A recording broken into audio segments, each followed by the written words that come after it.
आइए प्रिय मित्रों, मैं आपका जाना पहचाना विनोद गांव बादरी से देहाती अनमोल यूट्यूब चैनल के सौजन्य से आप लोगों तक पहुंचा रहे हैं महाभारत की कथा। अभी मैंने अगले वीडियो में दी थी कि मत्स्य गंधा को वरदान देने के बाद में ऋषि पाराशर वहाँ से पधार जाते हैं यमुना नदी में स्नान करने के बाद में।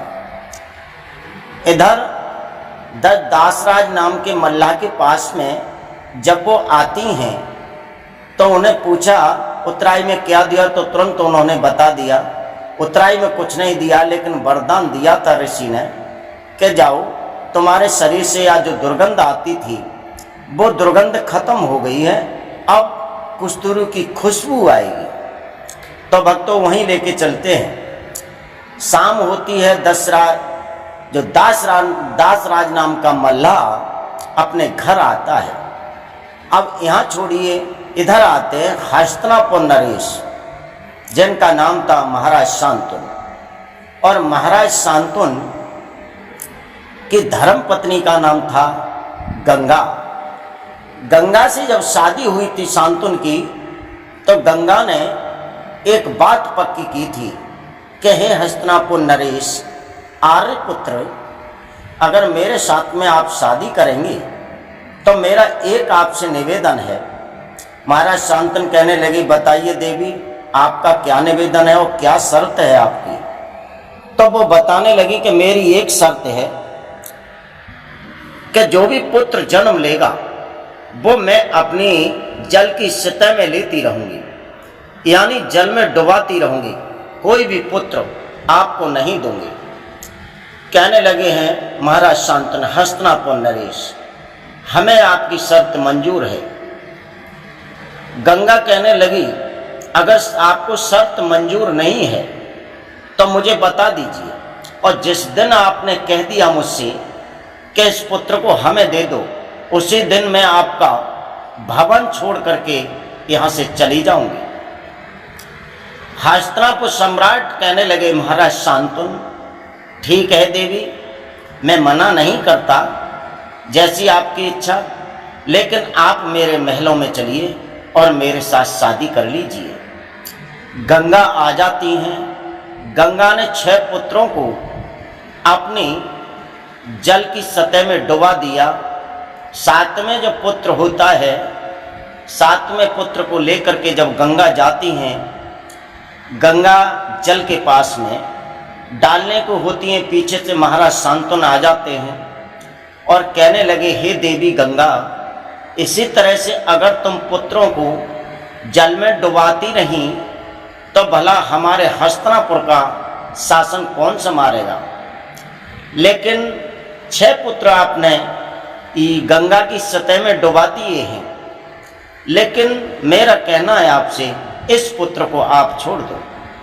गंगा कहने लगी महाराज उस बात को याद कर लो जो हमारी तुम्हारी शर्त थी कि जो भी पुत्र पैदा होगा उस पुत्र को मैं अपनी सतह में लेती रहूंगी, और तुमने अगर मुझसे कुछ कहा तो उसी दिन मैं आपके राजपाट और भवन को छोड़ करके चली जाऊंगी।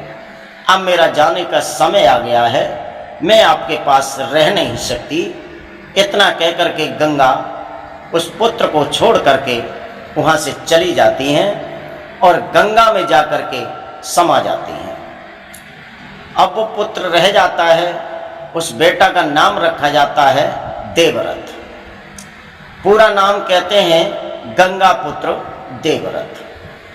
अब गंगा पुत्र देवव्रत किशोर हो जाते हैं, बड़े हो जाते हैं, उनकी शादी के लिए तैयार हैं महाराज शांतनु। एक दिन महाराज शांतनु जाते हैं घोड़ा पर सवार होकर के, तो जहाँ राजा उपरचर की राजधानी थी और यहाँ यमुना नदी का घाट था, जहाँ पर बोई दासराज नाम का मल्लाह नाव डालता है। जब वहाँ पहुँचते हैं वो उधर से नाव लेकर के आता है। इधर से जो लड़की थी जिसका नाम मत्स्य गंधा था, उसका नाम रख दिया था ऋषि ने, मैंने बताया अगली वीडियो में। उसका फिर नाम रखा जाता है योजन गंधा, यानी योजन, 1 योजन 4 कोस का होता है। ऋषि ने ये कहा था कि 1 योजन तक तेरे शरीर से खुशबू उड़ेगी। अब खुशबू जब उड़ रही है, धीरे धीरे सने सने महाराज शांतनु उस घोड़ा को लेकर के और उस योजन गंधा के पास जाते हैं। पहले उसका नाम मत्स्य गंधा था, फिर योजन गंधा पड़ा। योजन गंधा के पास जब जाते हैं, कहने लगे हैं, ये सुंदरी, आप कहाँ रहती हैं? आपका घर कहाँ है? आपके पिता कौन हैं? किस राजा की राजकुमारी हैं? और उन्हें देख करके, उनके शरीर को देख करके उनके मन में काम वासनाएं प्रकट हो जाती हैं। एकदम से योजन गंधा कहने लगी, जो मत्स्य गंधा से योजन गंधा बनी, वो लड़की कहने लगी, महाराज, हम राजा उपरचर की राजधानी में रहते हैं और हमारे पिता का नाम है दासराज, नाम के मल्ला है, उनकी मैं बेटी हूँ। महाराज शांतनु कहने लगे, तो हे सुंदरी, मैं नहीं कहना चाहता, लेकिन मेरा मन कहता है कि आप हमारे साथ में शादी कर लो। जब ये कही कि शादी कर लो, तो वो मत्स्य गंधा से योजन गंधा जो बनी, विशेष खुश हो गई, क्योंकि मैं अब राजा की रानी बनूंगी। अब तक तो मैं अपने पिता के यहाँ नाव डालती थी, लेकिन अब मैं महलों की पटरानी बनने जा रही हूँ। तो कहने लगी, महाराज, जैसी आपकी इच्छा, अगर आप मुझसे खुश हैं तो मेरे साथ शादी कर सकते हैं, लेकिन मेरे पिता को आपको पूछना होगा। धीरे धीरे घोड़ा वो ले जाते हैं उस घाट पर जहाँ उसके पिताजी नाव डाल रहे थे। दासराज नाम के मल्लाह के पास पहुँचे और जाकर के कहने लगे, ए भाई दासराज, तेरे पास एक बहुत सुंदर बेटी है और उसके शरीर से खुशबू आती है। मैं हस्तिनापुर का सम्राट हूँ और मेरा मन करता है कि मैं आपकी बेटी से शादी करना चाहता हूँ। दासराज नाम का मल्ला कहने लगा, महाराज, कहाँ आप हस्तिनापुर के सम्राट और मैं एक मल्ला जाति का व्यक्ति आपके चरणों की धूल की बराबर नहीं हूँ और आप मुझसे शादी करना चाहते हैं? महाराज शांतनु कहने लगे, हस्तिनापुर सम्राट का उससे कोई लेना देना नहीं है। जब किसान रीझता है तो कभी कभी गधा को भी खरीद लेता है। मन में अगर हमारे आ गई है कि तुम्हारी बेटी बड़ी सुलक्षणी और बड़ी सुंदर, फिर उसके बाद में आपकी बेटी के शरीर से बहुत सुंदर खुशबू आती है, तो मेरा मन करता है कि मैं आपकी बेटी के साथ शादी करना चाहता हूँ। कहने लगे, ठीक है, मैं शादी कर दूंगा। इतना कहकर के महाराज शांतनु तो हस्तिनापुर के लिए रवाने हो जाते हैं। थोड़ी देर बाद दूसरे घोड़ा पर सवार होकर के गंगा पुत्र देवव्रत वहां से आते हैं और वहीं टकरा जाते हैं जहां दासराज नाम का मल्ला नाव डाल रहा था। और वहीं वो लड़की खड़ी है जिसका नाम था मत्स्य गंधा से योजन गंधा नाम पड़ा था। और उस लड़की को देखते ही, चूंकि जोड़ी थी, वो भी लड़की किशोर थी और इधर गंगा पुत्र देवव्रत भी विशेष सुंदर थे और युवा थे, राजा के राजकुमार थे, विशेष सुंदर थे।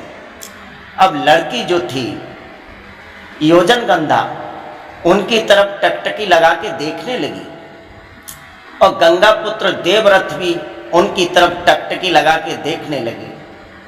धीरे धीरे गंगा पुत्र देवव्रत आगे बढ़ते हैं और कहने लगे, हे सुंदरी, आप कहाँ की रहने वाली हैं? आपके पिताजी का क्या नाम है? किस राजा की राजकुमारी हैं? धीरे धीरे बड़ी मीठी मीठी बातें कर रहे हैं।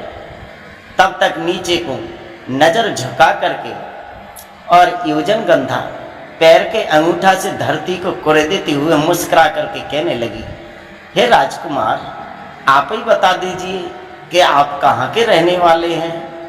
तो गंगा पुत्र देवव्रत मुस्कुरा करके कहने लगे, हे देवी, मेरा मन कुछ कहता है, लेकिन आप ही अपना परिचय दीजिए कि आप कहाँ की रहने वाली हैं। बतो ये सब जो बातें मैं बता रहा हूँ, जो देवी भागवत का प्रमाण है, देवी भागवत में ये कथाएं मिलती हैं। तो आ जाइए। दोनों में बहुत देर बातें हुई। वो उनकी तरफ मुस्कुराते हैं, वो उनकी तरफ मुस्कुराते हैं। विशेष सुंदर दोनों जोड़ी दिखाई दे रही हैं।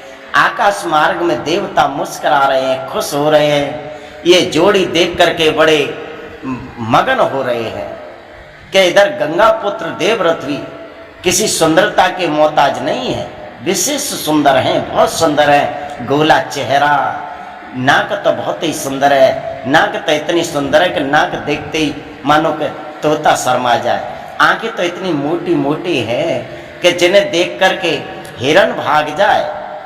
गोला चेहरा और होठ, होठ तो कुछ पूछो ही मत, कितने सुंदर है गंगा पुत्र देवव्रत के।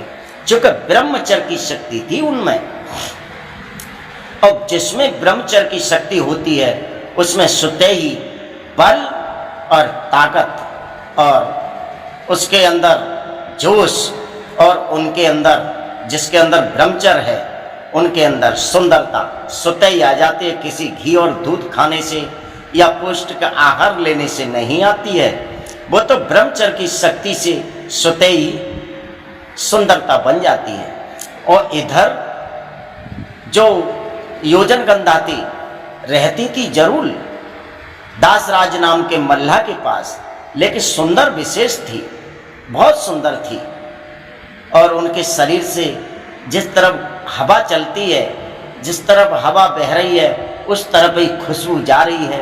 कभी गंगा पुत्र सामने खड़े हो जाते हैं देवव्रत, कभी पीछे खड़े हो जाते हैं, कभी दाएं खड़े हो जाते हैं, कभी इधर खड़े हो जाते हैं। दोनों में बड़ी बड़ी वार्ताएं हो रही हैं। और इधर ये लड़की है सुंदरी, ये विशेष सुंदर है, भक्त भूरी है, गोला चेहरा है और कंठी मालाओं से सुशोभित है।